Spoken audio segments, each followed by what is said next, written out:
Vamos lá, pessoal, beleza?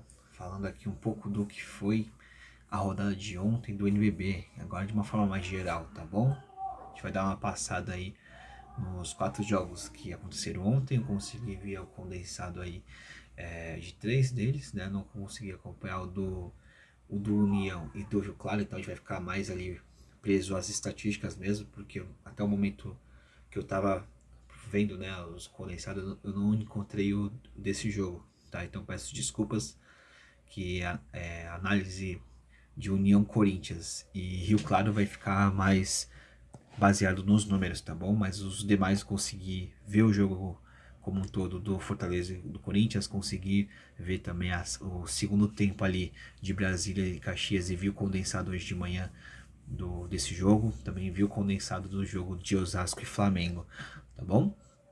Então vamos começar aí com o primeiro jogo que está aí na tela, né? O jogo entre Basquete Cearense, né? Fortaleza Basquete Cearense e Corinthians, né? 82-98, né? Eu fiz uma análise desse jogo mais detalhada, então se você quiser assistir, se você quiser ver, né? Tem aí no canal, não sei se vai aparecer aí no final do vídeo e tudo mais, mas já tem aqui no canal uma análise completa desse jogo, tá bom? Mas foi um jogo que em suas nuances o Corinthians acabou dominando bem ao longo do jogo, né? Conseguiu começar o primeiro tempo com vitória, né? Vencendo ali por 3 pontos no primeiro quarto, né? Ampliou essa vantagem no segundo e no terceiro quarto. No quarto quarto sofreu um pouco com a pressão do Fortaleza, que veio para tentar recuperar, conseguiu ali colocar o jogo até 6 pontos, né? Mas mesmo assim não foi o suficiente. Então, vitória do Corinthians, né? Corinthians que com essa vitória fica na sétima colocação, Fortaleza com essa derrota na 14ª, ok? Então são duas equipes que tem muito potencial para estar nesse miolo, né, de classificatório para a próxima fase, tá bom? Então, para o Fortaleza, como eu falei no vídeo, precisa ter uma constância no miolo do jogo, né? Começa o jogo bem, mas o segundo quarto foi muito abaixo, o terceiro quarto também foi abaixo em certos momentos, e na hora do final do jogo tentou correr para recuperar, mas não conseguiu. Tá? Já o Corinthians soube aproveitar o mau momento do Fortaleza e ampliar suas vantagens, e no momento de queda do Corinthians eles conseguiram controlar para que não seja,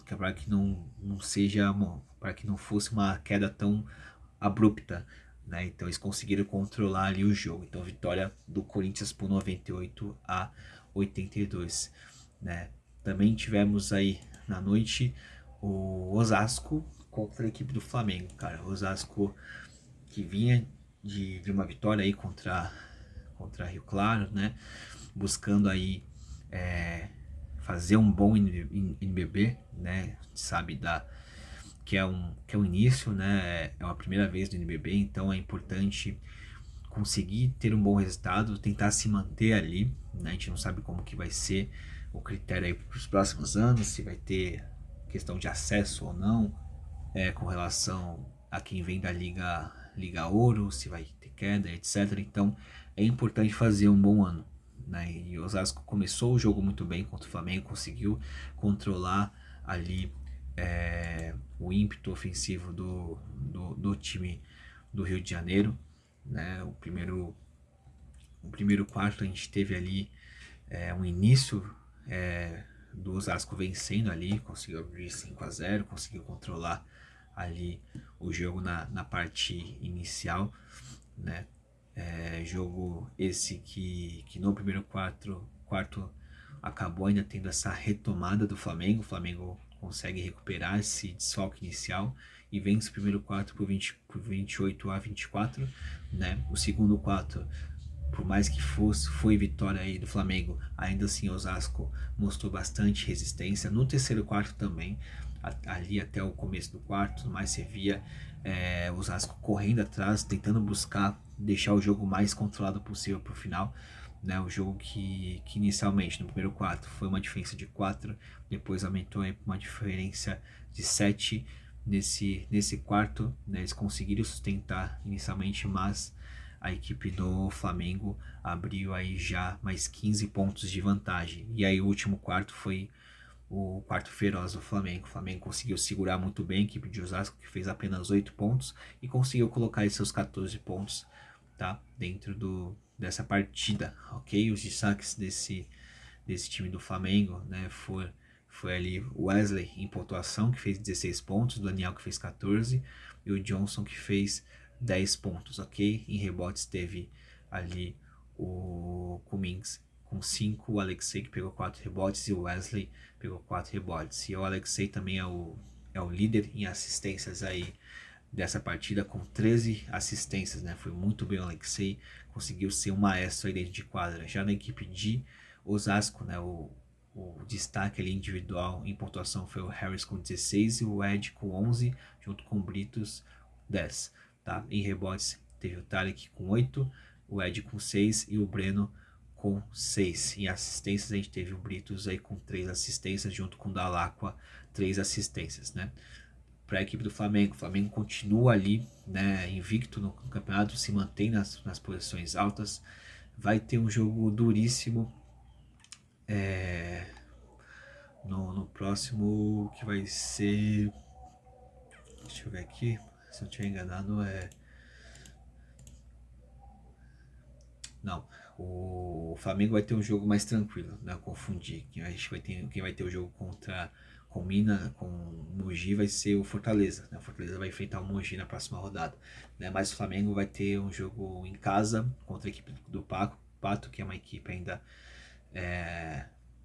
fraca nesse campeonato, ela não mostrou ainda muito, né? Venceu aí contra o Botafogo, mas ainda Botafogo não contra o Vasco, né? Mas ainda assim uma equipe que precisa se mostrar bastante dentro do jogo. Vai ter uma sequência aí de jogos no Rio, vai jogar no dia 7 contra o Botafogo e no dia 9 contra a equipe do Flamengo, né? Então a equipe do Pato precisa aí estar preparada para receber, para ir lá jogar contra o Flamengo. O Flamengo que vem numa sequência boa, em um ótimo momento e jogadores em ótima fase. Então a tendência é que o Flamengo ainda na próxima rodada consiga bater a equipe do, do Pato, né?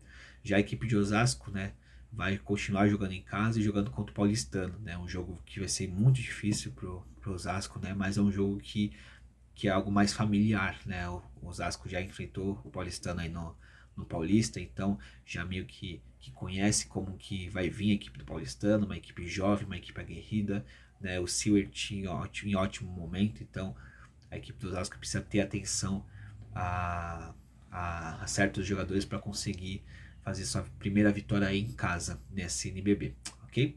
O próximo jogo aí que aconteceu ontem também foi entre Caxias e Brasília.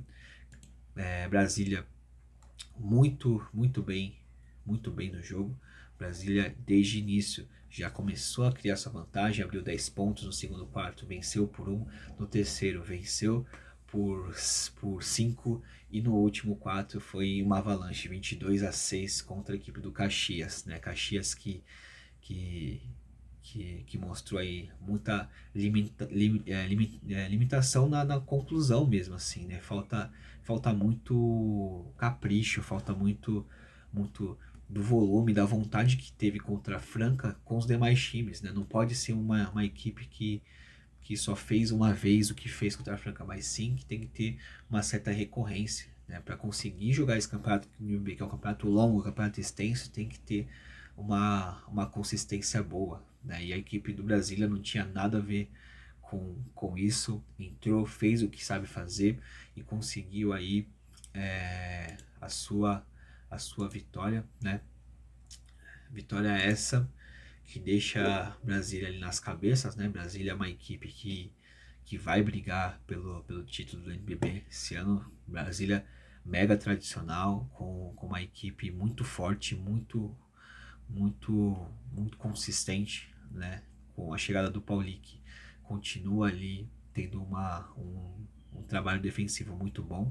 Brasília que está na quarta colocação, teve 5 jogos, 4 vitórias e 1 derrota, né? A derrota, se eu não estiver enganado, foi a derrota contra o Pinheiros talvez, né? Se eu não estiver enganado, né? Mas é uma equipe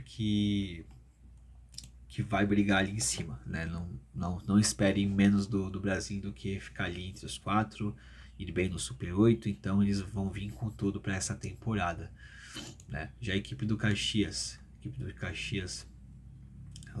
ela perde mais uma vez, né? A equipe do Caxias está ali na 9ª colocação, né? Tem 2 derrotas, né? E 3 vitórias, ainda está com saldo positivo e precisa muito ter essa recuperação de ânimo, essa consistência de bons jogos para conseguir ali se segurar entre os 10, né? Tentar, quem sabe, chegar ali entre os 8 para disputar o Super 8. Então, Caxias tem que retomar o caminho das vitórias, né? Caxias aí na próxima rodada vai enfrentar a equipe do Pinheiros, né? Caxias enfrenta o Pinheiros em São Paulo, tá? No dia 9/11, às 11 da manhã. E já a equipe do Brasília enfrenta o União, né? Vai com essa trip aí pelo sul, né? Vai enfrentar o União, né? Em Santa Cruz do Sul, em Rio Grande do Sul, certo? No dia 7/11, né? Amanhã, praticamente às 7h30, ok? E o último jogo aí da nossa noite de ontem, né? O jogo que a gente não, se eu não tiver enganado, não foi transmitido, foi em tempo real aí no site do NBB, né? Que foi União Corinthians e Rio Claro, um jogo que aconteceu lá no Sul, né? Vitória do União Corinthians, né? Por 68-61. Primeiro quarto foi 14-10 para União, né, abrindo 4 pontos. O segundo quarto aí foi 12 pontos, 23-11, ampliou ainda mais essa diferença. No terceiro quarto, Rio Claro tenta dar essa retomada, vencendo o jogo aí por 5 pontos de diferença, 19-14. No último quarto também vence por 21-17, mas o jogo já tinha sido construído aí pela equipe do União, o jogo que foi pegado, o jogo que foi ali de placares iguais, né, mas com um segundo quarto muito abaixo da equipe do Rio Claro, né? Rio Claro que com essa derrota cai 3 posições, cai para a 18ª colocação, né? O União Corinthians com essa vitória sobe 2 posições, está na 11ª colocação. Os destaques aí do jogo do União Corinthians foi o Holloway, que fez 18 pontos, junto com o Gaetan, né, que fez 13 pontos. Em rebotes teve o Holloway também com 11 rebotes, e o Veríssimo com 7. Já em assistências teve o Davi Rosseto com 6 assistências e o Holloway com 3. Já dos destaques aí da equipe do Rio Claro, teve o dos Anjos com 13 pontos, né? Teve em rebotes o Bonfim com 8 e em assistências teve aí 4 assistências do Rícalo, né? Rio Claro que teve aí uma noite bem apagada aí do Gemadinha, fechou a noite só com 7 pontos, né? Dos arremessos de 3 ele tentou apenas 1 e não conseguiu fazer, teve 27 minutos de quadra. Nos 2 pontos tentou somente 6 bolas de 2 pontos, fez 2. Então assim, como eu falei do último vídeo que eu fiz de análise da equipe do Rio Claro, a equipe do Rio Claro vai ter sucesso quando o Gemadinha ele chamar essa responsa para si. É o jogador experiente da equipe, é o jogador mais talentoso da equipe, então ele precisa ter mais volume. Não dá para ele passar um jogo com 7 pontos, assim, tudo bem, pode ter noites que se tenha isso, né? Mas 7 pontos em apenas um arremesso de 3 tentado e 6 bolas de 2 tentadas e 4 lance livres tentados, então assim, é muito pouco para o perfil de característica, né? Fora que se ele não faz isso e faz assistência, beleza, mas teve só apenas 3 assistências, então é alguém que precisa participar mais do jogo, precisa ser mais carudo de decidir e tudo mais. A equipe, creio eu, que confia muito nesse talento dele, né? Então, alguém que precisa puxar essa bronca aí. Beleza, pessoal? Então é isso. Fecho esse vídeo aí com essa análise desses 4 jogos, né? Temos aí ainda essa noite alguns jogos, né? Teremos aí hoje é dia 6, né? Vamos ver aqui. Temos aí 3 jogos hoje. Temos um baita jogo entre Cruzeiro e Franca, que vai ser transmitido aí no Sport TV. Temos aí Paulistano e Pinheiros, clássico dos Jardins, aí transmitidos pela X Sports. né, às 19h30. E temos também um grande jogo, acho que esse aí pra mim acho que vai ser o jogo mais interessante de assistir, que vai ser Unifacis e Mogi, lá em Campina Grande, às 19h30, pelo ITA, acho que o ITA é a rede ITA, né, que transmitiu pelo YouTube, né, então vai ser bem legal de acompanhar esse jogo, tudo bem? Então fique com Deus, pessoal, uma ótima tarde, bom almoço para todos aí, tamo junto e tchau, tchau.